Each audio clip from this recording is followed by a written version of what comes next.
the nation's capital. Did the third-ranking Republican in Congress once speak to a white nationalist organization founded by former Ku Klux Klan Grand Wizard David Duke? That question will be on the minds of members of Congress this week when they begin reconvening in Washington after their Christmas recess. Steve Scalise was a Louisiana state representative on the rise back in 2002 when he reportedly addressed the European American Unity and Rights Conference. He was invited by a longtime political advisor to Duke. After initial reports broke last week, Scalise said he didn't remember addressing the group, but said in a prepared statement that it was, quote, a mistake I regret, which sounds like he was there. But then that political advisor, who initially told the Washington Post that Scalise was there, backtracked and said that Scalise addressed a civic association. As the contradictory statements are parsed, Republicans can ill afford the Scalise situation given their lack of recent success in making inroads in the minority community. I've got a lot of questions. And who better to ask about Congressman Scalise's appearance than David Duke himself? So, 2002, did Steve Scalise speak to the group that you founded? Frankly, I'm not sure. I was in Russia at the time doing research for my doctoral dissertation. I since got a PhD. And I was in Moscow, in fact, in the National Archives almost every day. I did a telephone hookup. And by the way, we got to make something really clear here. You know, they say former Klan leader or whatever. This was 37 years ago in my life, okay? And but true. I mean, well, admittedly, over a long time period, but true. It's also true that Robert Byrd was in the Klan. But a lot of people were friends of Robert Byrd, right, in the Senate, Democrats and Republicans. It's really a biased situation because I denounce, first of all, I was never violent, but I denounced even then violence. I left it because I didn't want to be associated with that kind of taint. I've never supported white supremacism. You got to read about it in the paper. This wasn't a hate group. In fact, the European American Unity and Rights Organization was an organization in its charter dedicated to true civil rights and stopping discrimination against people as the best qualified people should be gauged, and that every people have the right to preserve their heritage, their freedom, and their values. You founded Euro. Yeah, I did found You founded Euro. Okay, this is a huge story. It's a nationwide kerfuffle now. So I have to believe common sense would tell me, David, that as the story has broken, you've picked up the phone or you've gotten online and you've said to the people with whom you were involved in that group, hey, what's the deal? So what's the deal? I certainly did, and I've got conflicting reports. One person said that he was a no-show, that he was scheduled to come. Other person said that he was, said that he did come. I mean, I just don't know what the truth is. I think that it seems that Mr. Scalise thinks that he may have. That's why he's covering. Why else would he say that he regrets He's covering himself. But but we've got to go to a deeper aspect of this, and the fact that if any United States Congressman went to a group called La Raza Unida, and presidents have done that too, which is the United Race, which is an activist advocacy group for the interests of Mexican Americans and Latino Americans. If that was happened, nobody would have a blink of an eye. Well, you would.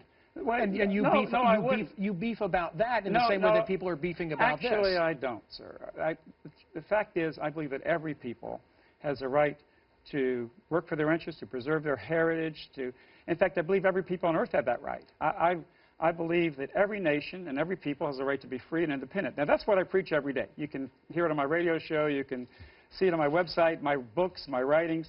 But it goes beyond that. Of course, if he would have gone to an African-American advocacy group who's concerned about African-Americans, like the NAACP, Republicans, Democrats go to that, no problem. If he'd gone to a Jewish advocacy group, even advocacy for a foreign country, which is Israel, and the interests of the Jewish people, no problem. But he came to a European organization, big problem. And don't forget, he was an elected official. So what is America all about? Aren't we supposed to believe that if you're an elected official, when you serve in Congress, you're representing all the people of your district, not the people just you voted for, not the people you agree with. Aren't you supposed to listen to people? Just to close the loop on what you know of Scalise and the meeting, Eric Erickson makes, I think, a real good point. If you come to a David Duke event, you pretty much remember you were there. Well, look, certainly, as far as the media is concerned, it's a very controversial group. In Louisiana, I got 65% of the European American vote. In that district that he represents, I received 60% of the vote, all his constituents, 60% of the vote to be their governor and to be their United States senator. So maybe the national media, which is I consider to be very racist against European Americans, and I think that they have really caused the incitement of African Americans against European Americans, and I also think that they've also facilitated European Americans being angry at African Americans. But I think the violence totally separate issues. No, it's not a separate I'm issue. simply trying to find out, was the man there? I can't understand why there would be such confusion. I'm telling you. I'm certainly going to remember. I'm going to remember. Just let me finish this. Okay. I'm certainly going to remember the day that David Duke was on my television program. I would think that he would remember whether he addressed Well, I wasn't even there. I conference. was in Moscow over the telephone, and if he did come, he would have come at a different time. So here's the situation. I was not his supporter. He was not my supporter. I did not contribute to him. He did not contribute to me, okay? He was not a member of my organization. He was a early young representative who just got elected in Louisiana, and he was pushing a tax program, and he was coming to constituents. And again, I believe that every elected official has a responsibility to hear out people who are right-wing, left-wing. No matter their viewpoint. Of course. Help me stay focused on this incident. Yeah, I am. You said this week that if he's crucified, I think that was your word choice, then you're going to name names. What are we talking about? I would name names of any Democrat, and I know some Democrats and Republicans in the House of Representatives who tried, in fact, urged me to support them legally. In fact, I did. The governor of the state of Louisiana, Mr. Foster, wanted my support. In other words, you're saying there are members of Congress today who have relationships with you. Have had relationships. But they choose to keep those private. And that's fine. And you honor that. And I respect somebody's privacy. But you'll call them out. But I would call them out if they be hypocritical.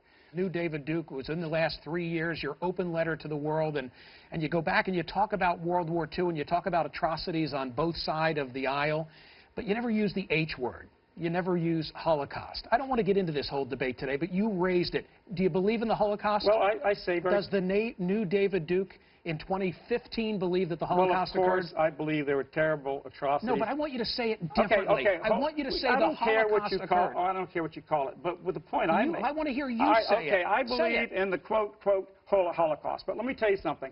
Why is it that there's no movies, very little attention about the greatest Holocaust in the history of the world, which was the Holocaust against Christians by the Soviet communism? And that's my point, is that we have a controlled media today that talks about the Holocaust, but they don't talk about the death and destruction of tens of millions of Christians. I want to talk about everything. Which was bigger than... I want to talk about everything, which is why you're here. My book is The Secret Behind Communism, and it deals with that issue, and you can write to me at davidduke.com and find out about it. Okay.